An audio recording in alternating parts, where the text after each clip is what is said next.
Bonjour. Bonsoir à tous. Bonsoir. Troisième édition des apéros dans les vignes. Les apéros du mercredi dans les vignes. Dans les vignes. Absolument. Bon, d'abord un grand merci à tous. Vous avez été plus de 40 000 à venir voir la vidéo en direct ou en différé. C'est juste incroyable.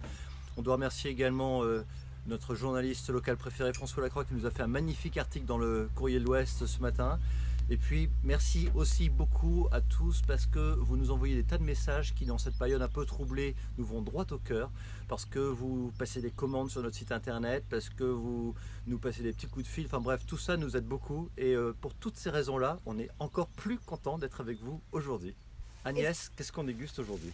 Aujourd'hui, Merci. nous dégustons un Anjou rouge tuilé, une des vedettes de la maison. Regardez-moi cette jolie couleur. C'est un 2015 que nous vous proposons. À votre bonne santé. À votre santé, les amis.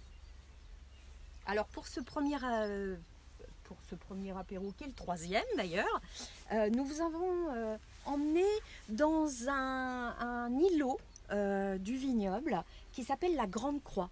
Alors c'est un îlot qu'on aime bien, qui se trouve pas très loin du domaine, qu'on voit là-bas, qu'on aperçoit les arbres qu'on voit au loin. Petite forêt en là-bas, fait. vous apercevez. Voilà, donc on est à moins d'1 kilomètre du domaine et on aime bien cet endroit parce que c'est un endroit dans lequel il y a énormément de biodiversité. Hein. Alors si notre caméraman peut nous faire un petit travelling, vous allez voir qu'il y a des arbres qui nous entourent à peu près partout. Il y a énormément d'herbes, de fleurs. On a également dans le bas, alors on ne l'aperçoit pas ici, hein, mais on a une carrière de schiste et tout en bas on a un petit ruisseau qui est en fait un des bras du Layon et qui s'appelle le ruisseau de Drouillet. Donc pour toutes ces raisons-là, c'est vraiment un endroit qui est plein de vie. Et c'est aussi un endroit dans lequel on vous présentera tout à l'heure une cabane de vigne qui fait partie aussi du patrimoine viticole que nous avons dans différentes régions de France.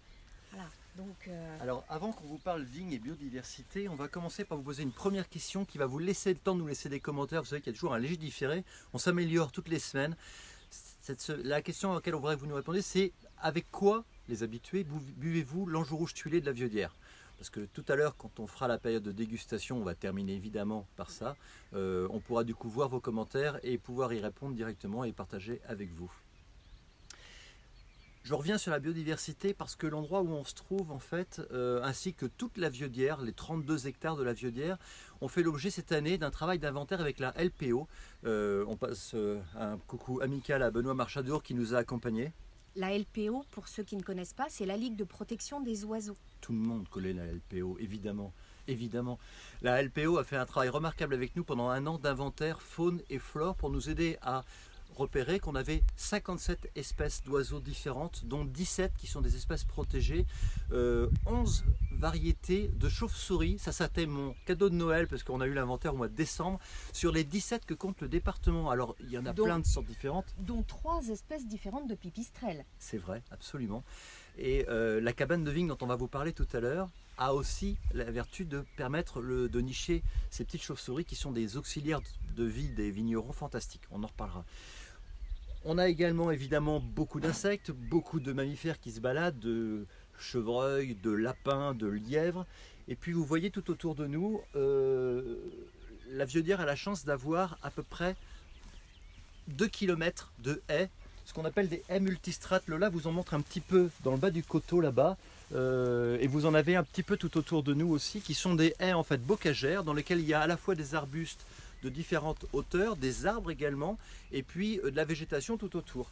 Ces haies sont des auxiliaires aussi pour l'ensemble de la faune et de la flore qui peuvent venir y vivre, qui peuvent s'y reproduire. L'idée en fait de la biodiversité dont on vous parle tout le temps, c'est que plus la nature peut s'exprimer librement, sans être trop gênée par notre activité de paysans qui cultivons la terre et qui produisons du vin, plus la vigne peut vivre dans un environnement vivant, sain, et du coup être, comment vous dire ça, avoir un système immunitaire beaucoup plus à même de se défendre des maladies. Donc du coup, nous, on va pouvoir intervenir beaucoup moins en termes de protection phytosanitaire avec ce qu'on utilise en bio, vous savez, du cuivre, du soufre, on va utiliser des huiles essentielles, on va utiliser des décoctions de plantes. on va tenir compte du cycle de la Lune et des planètes en général. Ça, c'est l'aspect plutôt biodynamie. Et grâce à toute cette biodiversité et à toute cette vie, la vigne est beaucoup plus en forme, beaucoup plus à même de se défendre. Un peu comme nous, vous voyez bien, quand on est fatigué en hiver, on chope beaucoup plus facilement un rhume, et ben c'est un petit peu la même idée. Et si on vit dans un bel environnement et qu'on se nourrit de bonnes choses et qu'on boit des bons vins, on est tout de suite beaucoup plus en forme et on tombe moins malade. Voilà, tout simplement. Alors, est-ce qu'on fait un petit focus sur la jolie cabane de vigne qui est derrière nous? Tout à fait, parce qu'on peut déjà commencer à regarder derrière toi. Je vous ai sorti, on est en plein travail du sol. Vous avez peut-être vu tout à l'heure que nos vignes ont été travaillées en surface. Et je vous ai sorti de la cabane les outils qu'utilisait le grand-père, il y a bien longtemps en vérité qu'on ne s'en sert plus, mais qui, vous voyez, étaient faits pour être transportés par les hommes. On a encore des collègues qui font super courageusement. Je vous avoue que là, sur 32 hectares, nous, ça serait juste infaisable, mais qui utilisent cet appareil qui est posé sur des roues, tracté par un cheval, et le socle, là, permettait de cavaillonner, décavaillonner, et de travailler l'interrang. Voilà, donc cet outil-là est un vieil outil mémoire. On en a plusieurs sur le domaine, on va essayer petit à petit de les mettre en valeur davantage, mais là, pour vous, aujourd'hui, on l'a sorti de la cabane qu'Agnès va vous montrer. Allez, allons à la cabane. Alors, sur notre domaine, on a 2 cabanes de vigne comme ça, qui font vraiment partie de notre patrimoine. Voilà, donc c'était des cabanes qui ont été construites à peu près, généralement au 19e siècle avec les matériaux qu'on trouvait dans les régions où on se trouve, locaux. Donc ici, vous pouvez voir qu'on est sur un toit de tuiles. Elles peuvent être en tuiles, il pouvait aussi y avoir de l'ardoise, parce qu'on est dans une région où il y avait les deux. Et puis vous avez des schistes, et puis vous avez de la pierre de coquillard. Et ces cabanes sont des patrimoines historiques parce qu'elles avaient été construites, comme vous disiez Agnès, à peu près au 19e siècle, pour permettre aux vignerons. Là, on est à peine 1 kilomètre de la Viaudière. Vous imaginez qu'à l'époque, évidemment, tout se faisait à cheval. On ne faisait pas des allers-retours pour aller vite fait manger à la maison le midi, de boire un petit café et revenir. Donc ces cabanes servaient à protéger les vignerons. À l'intérieur, il y avait souvent une petite cheminée. Vous avez peut-être aperçu le conduit de cheminée qui sort du toit. Et puis, l'animal pouvait également aller se protéger avec le vigneron et il avait de la paille. Alors il y a plein d'histoires. Oui, des histoires un petit peu plus coquines, comme on sait qu'il y avait des amoureux qui se retrouvaient dans les cabanes de vigne. On ne donnera pas de nom. On ne donnera pas de nom. On sait aussi que pendant la guerre, ça a été aussi un refuge pour certains prisonniers. Les vignerons laissaient dans les cabanes des vêtements pour qu'ils puissent ensuite se rhabiller en civil, en paysan, et puis s'échapper de cette façon-là. Oui, le grand-père nous avait raconté que pendant l'épisode de guerre, il y avait des convois d'Allemands qui trimballaient au travers de la France les prisonniers. Et certains prisonniers réussissaient à sauter dans les fossés, à se cacher pendant un certain temps, et ils couraient vite dans les cabanes de vigne. Et avec donc l'aide des vignerons, ils changeaient leurs habits de prisonniers en habits de paysans, fourche sur l'épaule, et ils repartaient mine de rien quelques temps après, et du coup ils échappaient comme ça au convoi. C'est des histoires qui sont incroyables, c'était il n'y a pas si longtemps en réalité. Voilà, et alors aujourd'hui on se sert moins de ces cabanes qu'à l'époque, parce qu'effectivement on se déplace quand même un peu plus rapidement. Ceci étant dit, ça nous sert encore pour stocker du matériel, ça nous sert encore pour se protéger quand on travaille dans les vignes et puis qu'il se met à tomber de l'eau très très fort. Et on va commencer, nous à la Viaudière, puisqu'on en a 2, dont celle-ci, vous voyez, qui commence malgré tout à s'abîmer, à lancer des campagnes de restauration. L'année prochaine, on en aura le temps d'en reparler, mais on va lancer plusieurs week-ends en invitant les gens alentours, les clients et nos amis, à venir restaurer ces belles cabanes pour y laisser une petite empreinte dans le paysage, parce que sans cabane, ce serait quand même tellement triste, c'est tellement plus joli. On continue ? On continue. On vous ramène vers la table.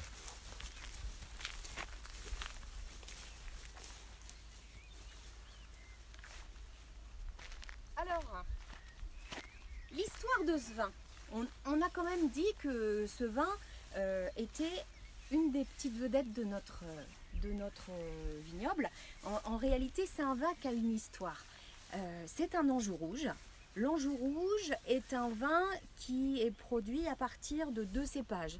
Le Cabernet Franc, le Cabernet Sauvignon, qui sont 2 cépages qu'on qu'on plante dans l'Anjou, ce sont généralement des vins d'assemblage dans lesquels il y a souvent une majorité de Cabernet Franc. Mon grand-père, qui estimait que le Cabernet Sauvignon donnait quelque chose de très intéressant sur les parcelles de la Viaudière, en avait planté beaucoup et avait commencé à le faire avec une quantité plus importante dans l'assemblage de Cabernet Sauvignon pour petit à petit aller vers un vin qui soit un monocépage. Donc aujourd'hui, on a gardé cette tradition-là, cette tradition d'un Anjou rouge qui soit 100% Cabernet Sauvignon.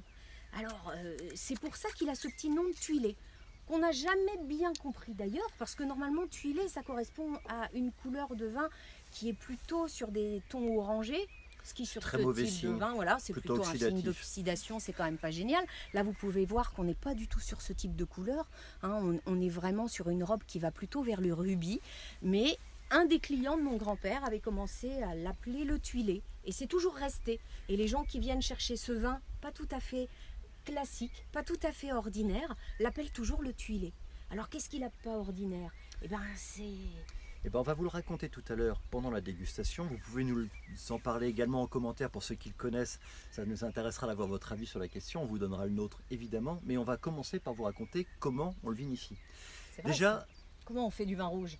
eh ben voilà, très bonne Ça se question. fait pas comme on a fait du crément la semaine dernière, on a fait du chenin il y a 2 semaines, mais un rouge ça se fait pas pareil.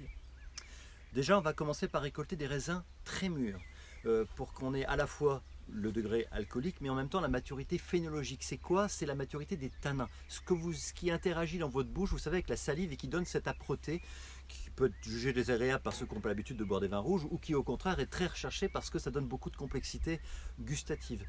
Pour ça, on récolte des raisins très mûrs et on va les emmener dans une cuve. Vous savez que la couleur du raisin se trouve dans la pellicule du raisin. Si vous pressez un raisin rouge, le jus qui coule est blanc.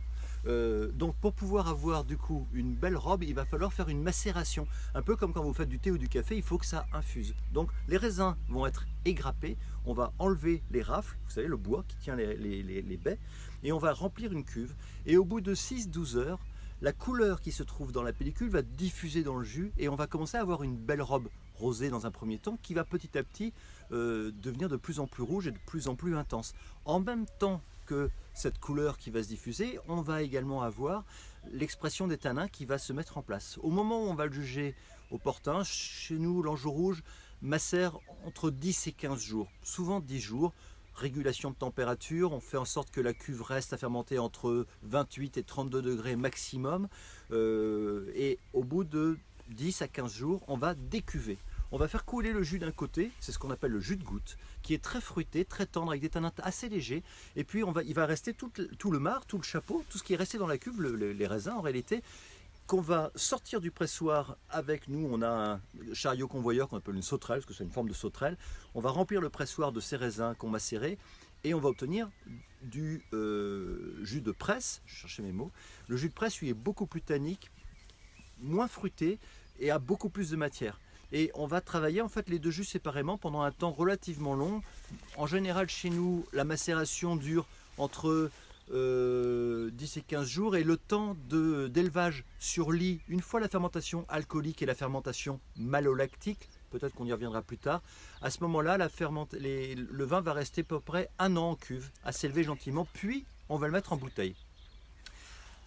Et à ce moment-là, on va le garder nous dans notre cave. On a fait des années d'efforts pour pouvoir garder les vins plus longtemps, pour vous les vendre un peu plus vieux, parce que nos rouges de Loire sont de plus en plus expressifs, en particulier à cause du réchauffement climatique qui fait qu'on a des maturités qui sont beaucoup plus poussées que dans le temps. Et, du coup, il faut les boire en général, moi je vous les conseille entre 3 et 7 ans. C'est là qu'ils sont au maximum de leur expression. Ils ont souvent un potentiel de garde de l'ordre de 10 ans. Et il faut les boire pas trop froid. Alors, si ça vous fait plaisir, aucune règle, personne n'a rien à en dire. Nous, on vous conseille de les boire entre 17 et 20 degrés et les laisser tranquillement monter en température dans le verre au moment du service. C'est là qu'ils sont les plus expressifs. Agnès, si nous le goûtions. Certes, on a une petite question d'abord de Christine qui voudrait savoir si les cabanes de vigne sont classées au patrimoine. Alors, à ma connaissance, pas chez nous en Anjou. Honnêtement, c'est une bonne question, Christine. Il faudrait que je me renseigne pour être sûr que je ne te dis pas de bêtises. Je sais qu'il y a des régions où c'est le cas. Il ne me semble pas que ce soit le cas chez nous. Pour autant, l'ensemble de la filière viticole fait en sorte d'inciter les vignerons à les restaurer parce que une vigne sans cabane, et surtout quand on a la chance d'en avoir qui n'ont pas été détruites, ce serait vraiment dommage de les gâcher. On va pouvoir le voir. On a énormément de suggestions d'accompagnement. Les gens sont extrêmement gourmands de l'autre côté de Facebook. On nous suggère avec tout seul à l'apéritif. C'est très vrai. C'est très vrai, avec des viandes blanches, rouges ou n'importe lesquelles. Ce qui est très intéressant parce que exactement ça correspond à la description de ce vin, c'est-à-dire des tanins très délicats, une certaine légèreté en bouche très soyeuse, un retour en bouche qui donne de l'expression et puis beaucoup de fruits. C'est vraiment ce qu'on recherche sur ce rouge qui est un peu atypique pour cette raison-là. Alors nous on a été extrêmement gourmands. Je suis allée tout à l'heure chez nos voisins. Ma voisine qui se trouve à 2 km d'ici, qui s'appelle Armelle. Armelle, elle est productrice de petits fruits rouges et notamment de fraises au Gaec-les-Fraises, sur la commune de Valenjou à côté. Et alors Armelle nous a cueilli ses premières fraises. En plus, elle nous les cueille, vous imaginez le bol qu'on a, quoi. Et elles sentent bon, je vous jure. C'est par des gariguettes. Les fraises. Et alors une gariguette avec un verre d'Anjou rouge tuilé. Je vous assure que c'est un vrai régal. Merci Armelle. Alors, le rouge tuilé, on va d'abord revenir sur la couleur. On a le droit de goûter les fraises d'abord. On a le droit de goûter les fraises d'abord, si on veut. L'Anjou rouge tuilé, qui a une jolie couleur plutôt sur le rubis, comme on a pu le dire, va être sur un nez assez tendre, plutôt sur le fruit rouge justement. Ça fait partie des raisons pour lesquelles ça va bien s'accorder avec la fraise. Les tanins en bouche sont plutôt tendres, ça tu l'as dit. Mais c'est un vin qui ne va pas rester sur la légèreté parce qu'il a vraiment une arrière-bouche qui va être assez marquée sur des notes un peu épicées, un peu poivrées, qui vont pouvoir aller vers des notes de poivre blanc, presque même de cuir, de clou de girofle. Donc c'est un vin qui arrive tout en douceur, mais qui finalement a un petit peu de chien. Voilà, donc... Qui fait qu'à l'apéro, effectivement, c'est très juste, ça marche très bien pour ceux qui sont amateurs de vin rouge à l'apéritif, parce que ça n'emporte pas la bouche, ça ouvre juste l'appétit. Vous pouvez le mettre avec un petit magret de canard fumé sur une petite tranche de pain grillé, moi je trouve ça top, mais aussi sur des rillettes de canard ou de rillettes de porc classiques, ça marche très bien aussi. Petit barbecue, je ne sais pas si vous voyez le soleil, ce soir, j'ose à peine le dire pour ceux qui sont confinés en appartement, mais on pensera à vous, c'est juré en levant notre verre. On va se faire un petit barbecue quand même. On a quand même une bouteille qui est ouverte, ce serait dommage de la perdre. Et sur un petit barbecue évidemment, moi j'aime bien parce que on mange beaucoup de légumes évidemment, on est entouré de producteurs, c'est royal, mais on a aussi des producteurs de viande et il faut soutenir nos agriculteurs et nos éleveurs. Et une petite bavette fraîche ou une entrecôte évidemment, un peu de gros sel, de baie rose et un rouge tuilé avec, je vous jure, c'est top. Je crois qu'il ne nous reste plus qu'à le boire. À votre très bonne santé, prenez soin de vous. Prenez toujours. Bien soin de vous. Nous vous rappelons que ce vin est encore en promotion sur notre site internet pendant toute la semaine, parce que je pense qu'on vous a vraiment donné envie. Et pour préparer l'apéro du mercredi numéro 4, la semaine prochaine, on continue sur le soleil. On continue sur le soleil, on va même un petit peu plus loin sur le soleil. La semaine prochaine, on dégustera un Cabernet d'Anjou, qui est un rosé très gourmand d'Anjou. Et pour ça, comme d'habitude, on l'a mis en promotion sur le site toute la semaine et la semaine qui suivra. Et n'oubliez pas, avec le code promo AMV, les apéros du mercredi dans les vignes, vous avez les frais de port gratuits des 6 bouteilles commandées.